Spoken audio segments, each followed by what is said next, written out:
Muy buenas tardes, amigos, bienvenidos a Sin Límites en este día martes 11 de abril del 2023, sexto programa de Sin Límites, edición 2023, de cara a lo que ya están ahí nomás, ¿no? A la vuelta de la esquina, las elecciones provinciales el día 7 de mayo. Vamos a hacer un comentario de la semana cortito, vamos a tener dos bloques de invitados de acá hasta el día de las elecciones, así que vamos directamente al comentario de la semana. Uno tiene que ver con esto, ¿no? Casualmente con las elecciones, entramos en la etapa final, estábamos en la etapa de las impugnaciones, hubo una lluvia de impugnaciones fin de la semana pasada, fueron todas finalmente resueltas. Había impugnaciones hacia el gobernador de la provincia, habían sido hechas por Alejandra Ceja, que había planteado un tema de incompatibilidad en función del artículo 131 de la Constitución, algo que fue desechado por el Tribunal Electoral.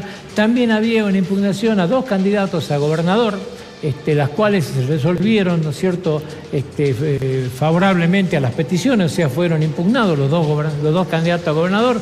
Uno, Guillermo Snope, por el tema del artículo 125 de la Constitución, que habla de 127, perdón, que habla de quienes no pueden ser gobernador y vice, los que están en ejercicio en su segundo mandato, y los parientes, hasta el segundo grado, ¿no es cierto?, en el caso de afinidad, cuarto grado en consanguinidad. Bueno, era un tema muy claro por el cual no podía ser Guillermo Snope candidato, siendo cuñado del gobernador Gerardo Morales. El otro tema tenía que ver con Luciano De Marco, intendente de Ciudad Perico, ex intendente, quien había sido sancionado por el Consejo Deliberante, tenía una imposibilidad de ejercer cargos públicos por 10 años en todo el ámbito provincial. Esto nunca fue apelado por Luciano De Marco, no fue llevado a la justicia, quedó firme con este tema, así que también es una cuestión que se resolvió favorablemente y en poco tiempo. Quedaba también el tema de Pablo Lavilla. Pablo Lavilla era candidato a concejal en primer término por el Frente Justicialista, finalmente también tuvo que ser reemplazado, una cuestión hasta muy sencilla de dirimir, digamos, porque Pablo Lavilla es defensor adjunto del pueblo. Tanto el defensor del pueblo como el defensor adjunto no pueden tener ningún cargo público inmediatamente después de cesar en esta función.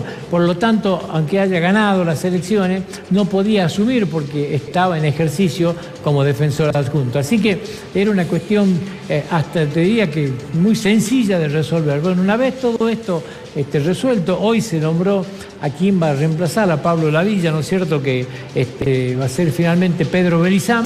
Bueno, ya está todo en condiciones para la impresión de boleta y empieza el final de campaña. Así que la política jujeña arranca de esta manera. ¿Quiénes reemplazaron a Guillermo Snope? Juan Cardoso, ¿no es cierto?, que queda firme quién va a ser el candidato a vice, que va a ser Diego Granda, y en el caso concreto de Luciano De Marco va a ser la reemplazante Cecilia García, que es su esposa, ¿no es cierto?, y que va a integrar la lista conjuntamente con Débora Caro. Queda todo esto dirimido. De cara a las elecciones del 7 de mayo empieza a transitar el camino. El otro tema que fue fuerte durante la semana fue el asesinato del colectivero, ¿sí?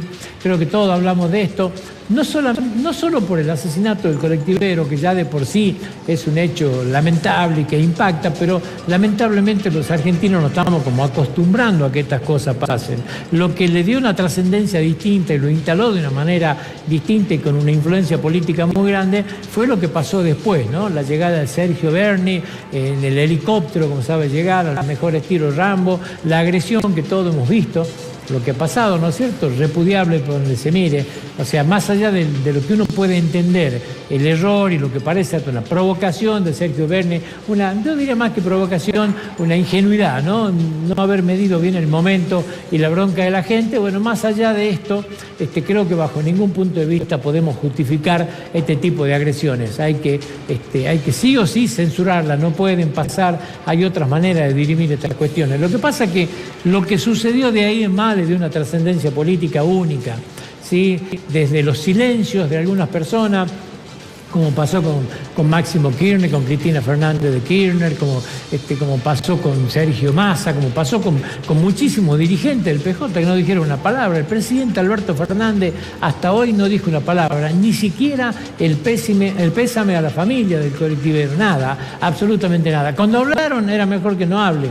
Cristina Fernández de Kirchner hablando y pretendiendo hacer algún tipo de parangón con lo que le sucedió a ella, con el intento de crimen de los Copitos. Sergio Berni, cuando habló hoy, que hizo una comparación con Baez Sosa, la verdad una vergüenza, una falta de respeto a la familia, una falta de empatía con la gente que sufre estas cosas que a uno le cuesta mucho creer. Cuando habló Kicillof, bueno,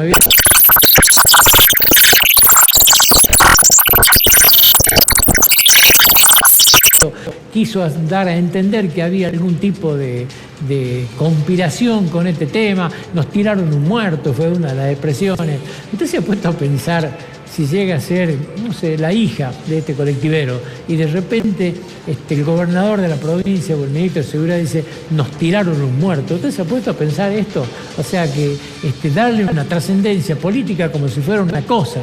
Nos tiraron un panfleto, nos tiraron un muerto. Si alguna vez se ha puesto en el lugar de la víctima en esto, yo creo que a este gobierno le hace falta mucho eso, ¿no?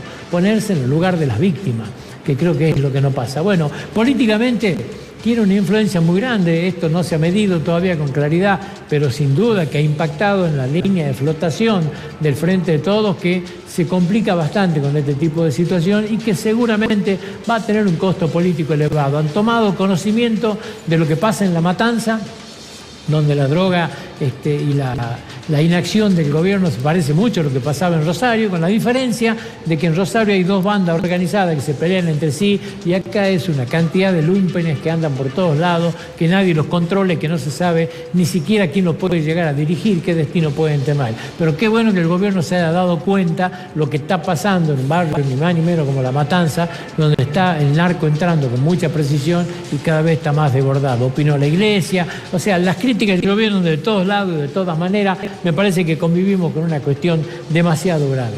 Un pequeño comentario quiero hacer de la ley de alquileres. Usted me dirá, pero hablamos la semana pasada como unos temas de la semana, sí, porque tanto Sergio Massa como el presidente de la República dijeron que le iban a suspender la ley a través de un DNU. Hasta hoy no pasó. Como tantas cosas que se anuncian que terminan no pasando. Hasta hoy nadie dijo nada. Lo que pasa es que si usted tiene la palabra del presidente de la República y del ministro que dice vamos a suspender la aplicación de la ley de alquileres a través de un DNU y tiene que firmar un contrato, ¿qué es lo que hace? O sea, si ya había un mercado inmobiliario absolutamente desbordado y caótico, bueno, ahora es absolutamente peor, digamos. O sea, hay un mercado inmobiliario donde la ley de alquileres que lleva 3 años y donde mucho tienen que ver todos los partidos, ¿sí? Ha sido un desastre. Yo creo que a esta altura el partido está absolutamente claro que ha sido un desastre. Hay 3 proyectos en ciernes dando vuelta en el Congreso, ninguno de los 3 proyectos es tratado porque no se ponen de acuerdo a ver quién es el padre de la criatura. La realidad es que la política no tiene ni siquiera la posibilidad de dialogar en estas pequeñas cosas, ¿no? Ponerse de acuerdo en algunas cosas y dejar las otras postergadas. No hay sesión, no se trabaja en comisiones, no se ponen de acuerdo con nada, la política ha invadido esto y las necesidades judiciales de otras personas han hecho que el Congreso esté inmovilizado. Bueno, ahora no hay ningún tipo de avance. Hay algunos puntos que creo que son absolutamente claves en esto, ¿no es cierto? O sea, a ver, la actualización anual ha sido perniciosa, o sea, no se puede continuar con este tema. Nadie pretende estar todo un año cobrando lo mismo en un país que tiene el 100% de inflación. Es una verdadera locura. Aparte, con la capitalización de intereses hoy, hablar de un 78% anual de interés, en un año te da 78, pero si lo capitalizas mensualmente te da 113. Está clara la diferencia. Nadie quiere alquilar de esta manera. Es un tema que hay que modificar, hay que cambiar. El tema de las garantías, hay que buscar alguna forma también de que el Estado pueda participar a través de sociedades de garantías recíprocas. Hay que buscar algunos mecanismos. Una persona que quiere entrar a una casa pues tiene que poner 2 meses de depósito, alquiler, garantía. Es imposible, o sea, esto es una cosa que inhibe. El tema concreto también de lo que sucede con los desalojos. El propietario también tiene miedo a esto. De repente una persona no le paga, no la puedes desalojar, estás 3 años en una justicia que no sirve con los mecanismos que tiene y en 3 años la persona que está adentro no te cambia el cuerito de la cocina. O sea, te deja la casa destruida y cuando te la devuelven no te alcanza todo lo que cobró para pagar los arreglos. Bueno, tiene que haber algo en la legislación también que te dé esto. O sea, tiene que haber algún mecanismo que esto lo mejore. Tiene que haber incentivos fiscales. Hoy creo que está claro, con la nueva ley han grabado con impuesto a las ganancias a los que alquilan. La realidad es que todos se han ido a los temporarios, en los temporarios no hay cómo seguirlo, nadie paga un impuesto, con 5 días que alquiler cobra lo mismo que en el alquiler. Bueno, hay que regular este tema y tiene que haber incentivos fiscales, un tipo que ponga una casa en alquiler y no pagará impuesto a la ganancia por el alquiler y no pagará bienes personales por esa propiedad, por supuesto. Estamos hablando de una persona que con sacrificio ha hecho un par de duples. No estamos hablando de una persona que tiene 30 propiedades y se dedica a eso. O sea, pero estas cosas podría haber acuerdos mínimos para tener una sanción de algún tipo de normativa que mejore, ¿no es cierto?, lo que pasa en el mercado inmobiliario. Bueno, hoy parece un tema muy difícil. La política no se pone de acuerdo en nada, cuesta mucho dialogar con estas cosas. Y el último tema cortito, que quería hacer un comentario. Todos hablan del tema de los celulares en las cárceles. ¿Ha visto? Todo el mundo habla de este tema. Y tenemos sobrados ejemplos de cómo se digita, ¿no es cierto?, desde las cárceles. La droga en Rosario, ni que hablar. Han encontrado hasta teléfonos fijos, ¿se acuerda? El integrante de la banda de los monos, Pablo Cantero, tenía un teléfono fijo en la celda. Hasta este tipo de cosas se han encontrado y se ha hablado.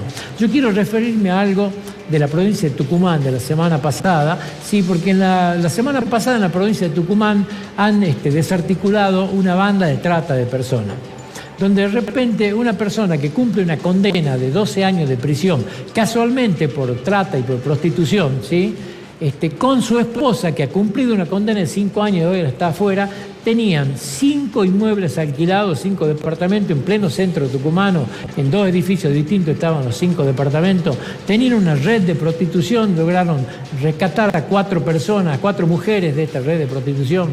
Hubo un fiscal y un juez que autorizaron la intromisión dentro de la cárcel de Villa Urquiza de una persona para que haga inteligencia interna y después de 7 meses de trabajo logró desentrañar esta red. Esta red la manejaba, reitero, un condenado por trata de personas y por prostitución desde adentro de la cárcel, la manejaba telefónicamente. Ahora, ¿usted cree que esto puede pasar si no tiene la anuencia de los carceleros, de la policía? O sea, hay que empezar por esto, atacar la droga y las consecuencias del narcomenudeo y del narcotráfico. No es solamente mandar gendarme y poner gente en la esquina. Hay que empezar a atacar el movimiento del dinero, hay que empezar a cerrar los negocios. Es absolutamente fundamental. Hay que avanzar mucho con la unidad de verificación, o sea, la inteligencia económica tiene que ser fundamental. Si usted no puede mover la plata con facilidad, gran parte del negocio empieza a complicarse, se empiezan a cometer errores. O sea, el ataque al narcotráfico es un ataque global, interdisciplinario, donde actúan un montón de fuerzas y donde hay varios sectores de la policía, de investigación y de la justicia que tienen que trabajar. Lo otro es pan y circo. Sacar los gendarmes, mostrar, hacer esto operativo, la verdad es para la perrada. No hay forma de que esto sirva si no se va a un trabajo integral y sobre esto hay mucha legislación escrita. Se sabe mucho de esto, hay muchas personas que nos pueden enseñar, que podemos traer. O sea, Argentina hoy sigue sin tener una política concreta de seguridad y contra el narcotráfico. Sigue sin tenerla. La política discute hoy otras cosas y esto sigue sin tocarse. Reitero, esta aberración de que una persona desde adentro de la cárcel, con su esposa condenada, maneje una red de trata de personas y de narcotráfico, realmente puede pasar en la Argentina nada más.